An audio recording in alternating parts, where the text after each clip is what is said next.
సత్యసాయి జిల్లాలో ఘోర ప్రమాదం జరిగింది.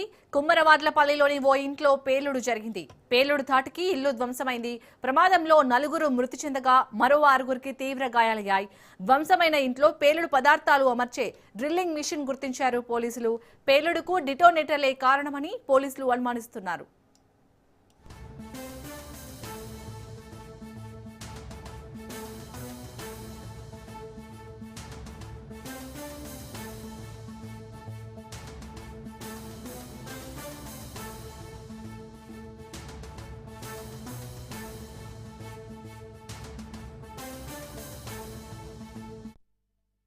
సత్యసాయి జిల్లాలోని కుమ్మరవాడ్లపల్లిలో అయితే ఓ ఇంట్లో పేలుడు జరిగింది. ఈ పేలుడుకి సంబంధించి పూర్తి అప్డేట్స్ ని మా ప్రతినిధి జీవన్ అందిస్తారు. జీవన్, అసలు ఈ పేలుడు సంభవించడానికి కారణం ఏంటి, డీటెయిల్స్ ఏంటి?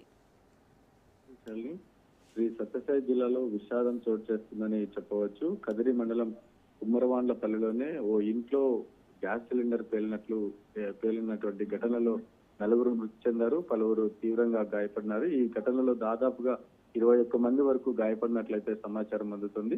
మృతుల సంఖ్య మరింత పెరిగే అవకాశం కూడా ఉన్నట్లు తెలుస్తుంది. అయితే ఈ ఘటనతో గ్రామంలోనే భయాందోళన మొదలవడంతో పాటు విషాద ఛాయలు కూడా అలుముకున్నాయని చెప్పవచ్చు. భారీ పేలుడు దాటికి ఈ జిలిటన్ స్టిక్స్ కూడా ఉంచినటువంటి ఆ ఇంట్లో దాదాపుగా పెద్ద ఎత్తున శబ్దంతో పేలుడు అయితే సంభవించిందని చెప్పొచ్చు.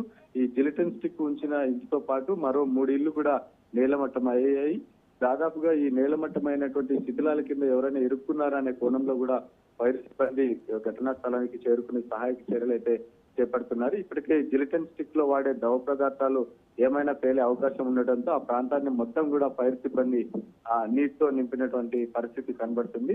ఈ ఘటనలో గాయపడినటువంటి క్షతగాత్రులను కదిరి ప్రభుత్వ ఆసుపత్రులకైతే తరలించారు. వీరందరూ కూడా నల్గొండ జిల్లా ప్రాంతానికి చెందిన వారిగా ప్రాథమికంగా అయితే గుర్తించారు. వీరు రాతి పనులు చేస్తూ పెద్ద ఈ యొక్క బండరాలను తొలగించేందుకు ఈ జిలిటన్ స్టిక్ వాడి పేలుడు పదార్థాలు కూడా ఇంట్లో ఉంచుకున్నట్లు సమాచారంతో ఇందులో భాగంగానే ఈ ద్రవ పదార్థం ఏదైతే ఉందో ఆ ఇంట్లో ఉంచడం వల్ల ఎండ వేడికి స్టిక్స్ పేలి ఉంటాయని, దీంతో పాటు ఈ సిలిండర్లు కూడా పేలి ఉంటాయని అనుమానం అయితే పోలీసులు వ్యక్తం చేసినటువంటి పరిస్థితి అయితే ఉంది. అయితే ఈ ఘటనపై ప్రమాదం ఎలా జరిగింది, గ్యాస్ పేలుడు వలన జరిగిందా లేదంటే ఈ జిలిటన్ స్టిక్స్ అకస్మాత్తుగా పేలుడు వలన ఇంత పెద్ద ఎత్తున ప్రమాదం జరిగిందనే కోణంలో పోలీస్ అధికారులు, తర్వాత రెవెన్యూ అధికారులు, ఫైర్ సిబ్బంది ఈ ఘటనా స్థలానికి చేరుకుని దర్యాప్తు అయితే చేపడుతున్నారు.